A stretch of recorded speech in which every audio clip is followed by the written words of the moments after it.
കർത്താവിൻ്റെ നാമം മഹത്വപ്പെടട്ടെ.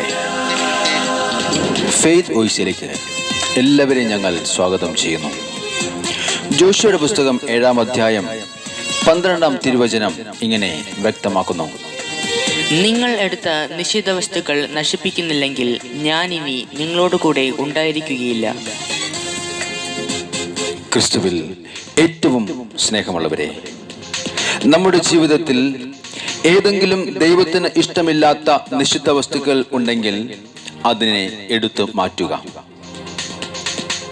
അത് നമ്മുടെ ശരീരത്തിൽ അണിഞ്ഞിട്ടുണ്ടെങ്കിൽ, നമ്മുടെ ഭവനത്തിൽ ഉണ്ടെങ്കിൽ, അത് എവിടെയെങ്കിലും ഒളിപ്പിച്ചു വച്ചിട്ടുണ്ടെങ്കിൽ അതിനെ എടുത്തു മാറ്റുക. അപ്പോൾ ദൈവത്തിന്റെ അനുഗ്രഹം, വിടുതൽ നമ്മിലേക്ക് കടന്നു വരും. സ്നേഹമുള്ളവരെ, തിരുവചനത്തിൽ ജോഷുവയുടെ പുസ്തകത്തിൽ നമുക്ക് കാണുവാൻ സാധിക്കും, കർത്താവ് ജോഷുവയോട് പറഞ്ഞു, ജെറിക്കോ പട്ടണത്തെ അതിന്റെ രാജാവിനോടും യുദ്ധവീരന്മാരോടും കൂടെ നിന്റെ കരങ്ങളിൽ ഞാൻ ഏൽപ്പിച്ചിരിക്കുന്നു. എന്നാൽ എനിക്ക് ബലിയായി സമർപ്പിക്കുമ്പോൾ നശിപ്പിക്കപ്പെട്ട പട്ടണത്തിൽ നിന്നും ഒന്നും എടുക്കരുത്. എന്നാൽ ഈ ദൈവകൽപ്പന ഇസ്രായേൽ ജനം ലംഘിച്ചു. പിന്നീടുള്ള യുദ്ധത്തിൽ ഇസ്രായേൽ ജനം തോറ്റുകൊണ്ടേയിരുന്നു. ജനം ഭയപ്പെട്ട് ഓടി, പലരും മരിച്ചു വീണു. ഇതുകൊണ്ട് ജോഷുവ വസ്ത്രം കീറി ഇസ്രായേൽ ശ്രേഷ്ഠന്മാരോടൊത്ത് പ്രാർത്ഥനകൾ തുടങ്ങി. അപ്പോൾ ദൈവമായ കർത്താവ് അരുളി ചെയ്തു, നിശ്ചിത വസ്തുക്കൾ നിങ്ങളുടെ ഇടയിൽ ഉണ്ട്, അത് എടുത്തു മാറ്റുക. മാറ്റുന്നതുവരെ നിങ്ങളുടെ ശത്രുക്കളെ നേരിടുവാൻ നിങ്ങൾക്ക് സാധിക്കുകയില്ല. സ്നേഹമുള്ളവരെ, ദൈവം നമ്മളെ അറിയുന്നു. നമ്മുടെ മനസ്സ്, നമ്മുടെ ആകുലതകൾ, നമ്മുടെ ഇല്ലായ്മകൾ എല്ലാം അവിടുന്ന് അറിയുന്നു. എന്നാൽ ദൈവം നമ്മിൽ നിന്ന് ഏറ്റവും അധികം അറിയുവാൻ ആഗ്രഹിക്കുന്നത് നമ്മുടെ വിശുദ്ധീകരണമാണ്. അത് നമ്മുടെ പ്രാർത്ഥനകളിലും ദൈവത്തിന് സമർപ്പിക്കുന്ന കാഴ്ചകളിലും ദൈനംദിന ജീവിതത്തിലും നാം ശ്രദ്ധിക്കണം എന്ന് ദൈവം ഓർമ്മിപ്പിക്കുന്നു. യേശുവിന്റെ തിരുമുമ്പിൽ നമ്മുടെ സകല പാപങ്ങളും ഏറ്റു പറഞ്ഞുകൊണ്ട് നമുക്ക് പ്രാർത്ഥിക്കാം. കർത്താവിനോട് പറയും, കർത്താവേ, അങ്ങയെ വിട്ടുപിരിയുവാൻ എനിക്ക് കഴിയുകയില്ല. അങ്ങയുടെ സാന്നിധ്യത്തെ ഞാൻ വിളിച്ചപേക്ഷിക്കും. അങ്ങ് എന്നെ കരുതണമേ ഈശോയെ. ഞാനിതാ പ്രാർത്ഥിക്കുന്നു.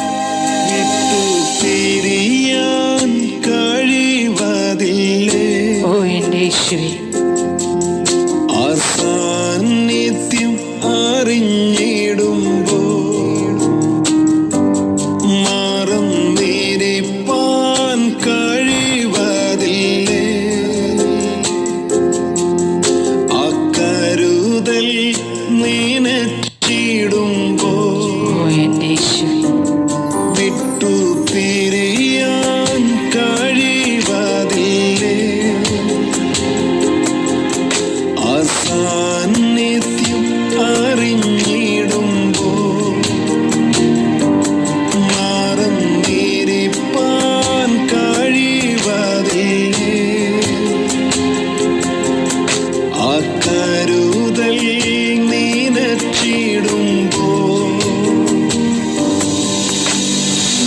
കർത്താവായ യേശുവേ, എൻ്റെ വീഴ്ചകളിൽ എന്നെ കരം പിടിച്ചു നടത്തി അങ്ങേക്ക് ഞാനിതാ നന്ദി പറയുന്നു. എൻ്റെ കാൽകളെ പാറമേൽ ഉറപ്പിച്ചു നിർത്തിയതും അവിടുന്ന് തന്നെ. ഞാൻ അങ്ങേക്ക് സ്തോത്രം ചെയ്യുന്നു. ഞാൻ അങ്ങേക്ക് നന്ദി പറയുന്നു ഈശോയെ. അങ്ങയുടെ പരിശുദ്ധ നാമം ഇന്നുമെന്നും മഹത്വപ്പെടട്ടെ. കർത്താവേ, ഞങ്ങളോട് കരുണയായിരിക്കണമേ. കരം പിടിച്ചു നടത്തിയതും എൻ കാൽകളെ ഉറപ്പിച്ചതും എൻ്റെ കർത്താവേ, ഞാൻ വലയുവാനിടവരാതെ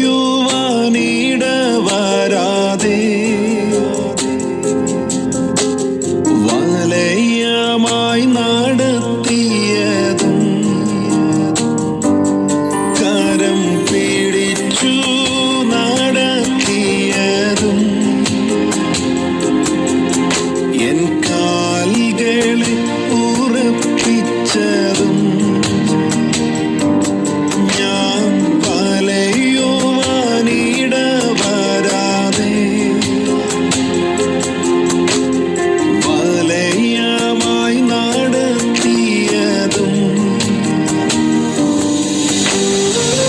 കർത്താവായ യേശുവേ, എനിക്ക് നല്ലൊരു ഭാവി അങ്ങ് വാഗ്ദാനം ചെയ്തിട്ടുണ്ട്.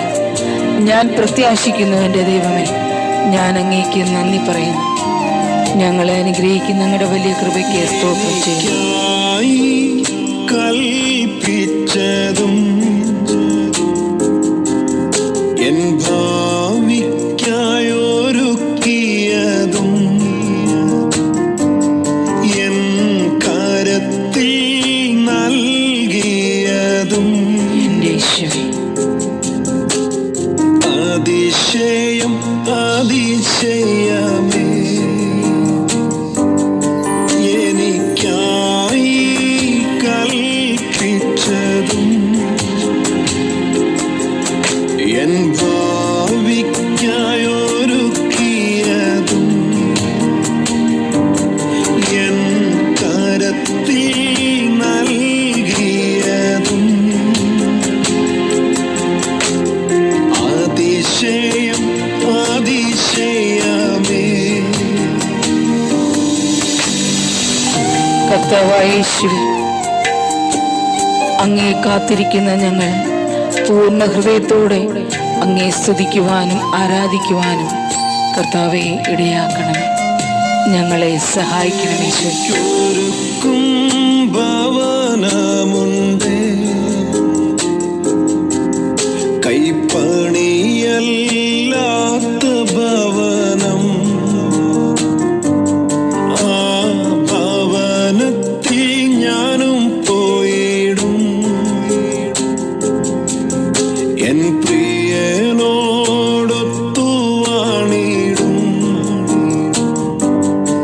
എനിക്കൊരുക്കും ഭവനമുണ്ട്,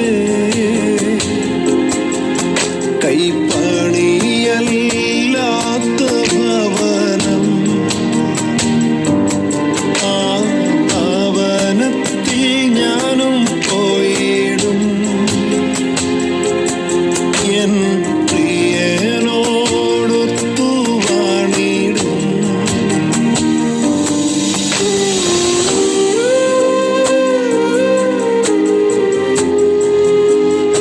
എളിമയുള്ള ഹൃദയത്തോടെ കർത്താവിൻ്റെ സന്നിധിയിൽ കടന്നു വന്ന് പ്രാർത്ഥിക്കുന്ന നമ്മെ ഏവരെയും കർത്താവായ യേശു സമൃദ്ധമായി അനുഗ്രഹിക്കട്ടെ എന്ന് കർത്താവായ യേശുക്രിസ്തുവിൻ്റെ നാമത്തിൽ ഞങ്ങൾ പ്രാർത്ഥിക്കുന്നു.